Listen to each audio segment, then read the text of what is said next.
people because they overwhelmingly in the polls voted for Trump. And it's a lot of, you can call it kind of like race baiting. I don't want to use that word because that's the word that white people use towards black people whenever we talk about race.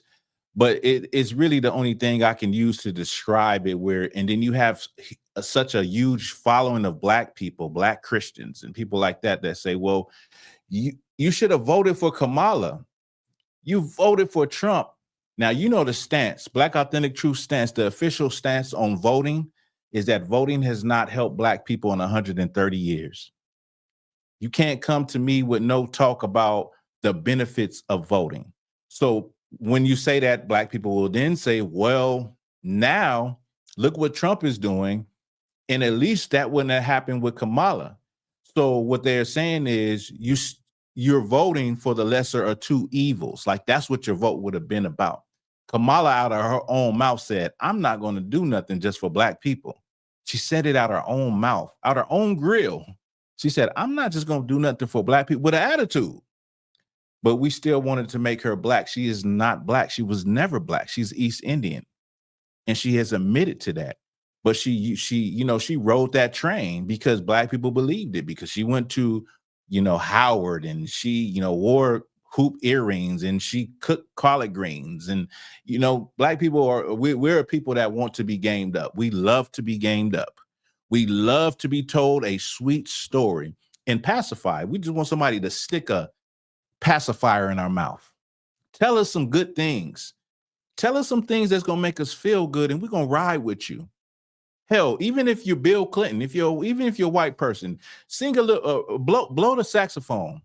Blow the saxophone a little bit. You know what I mean? Do a little two-step.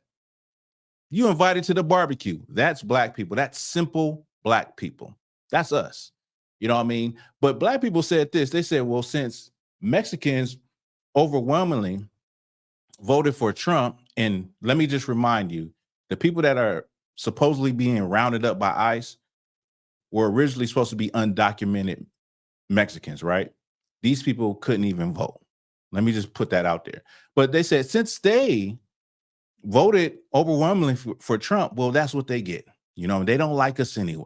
They should have voted for Kamala. Why are we still believing in a system that hasn't helped us in 130 years? Why? It's like a slave being upset at another slave for what master you going to vote for. Don't make no damn sense. It's like an oppressed group being upset at another oppressed group for what master you think is going to help you the most. Meanwhile, you Christian to the core and you believe in white Jesus. You believe you believe that the slave is going to be in heaven with the slave master. You believe that the people that were unalive in that church in South Carolina by Dylan Roof will be in the same heaven as Dylan Roof.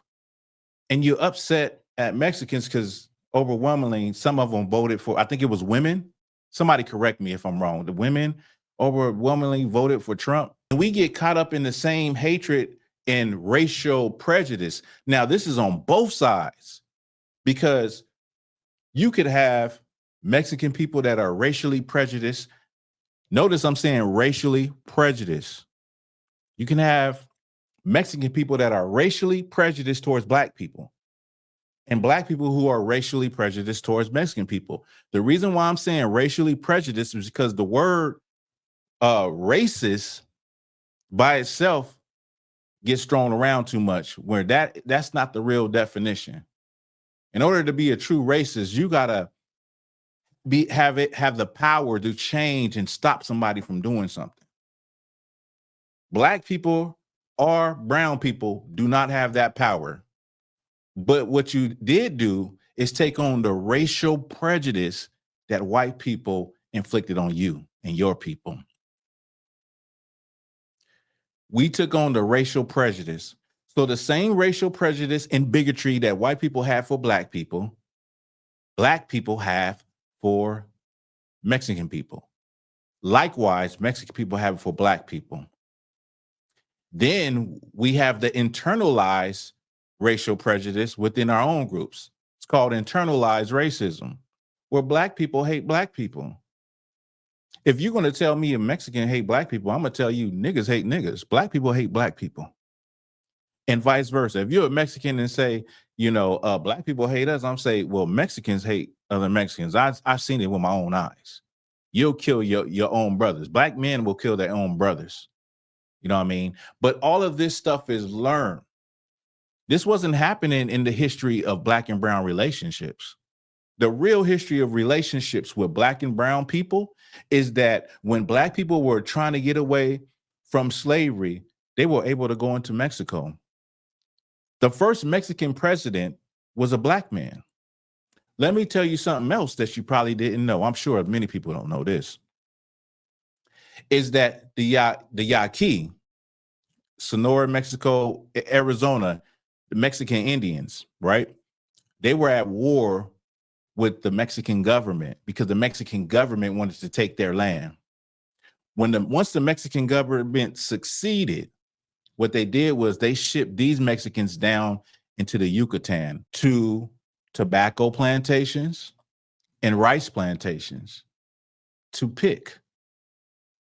be in slavery. So these Mexicans were put on plantations.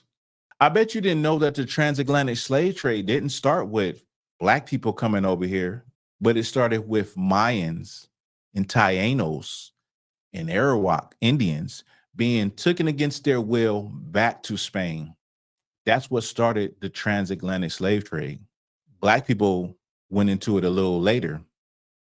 I bet you didn't know that. I bet you didn't know that Mexicans, through the Bacero program, were brought here to work during World War II. And then they came years later called Operation Wetback to send them back to their country.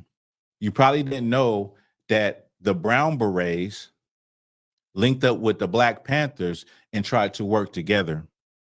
There's a rich history between black and brown, and I can go on and on about Black and Native American Indians, how the United States government did not want them to come together because they felt like they would be too strong.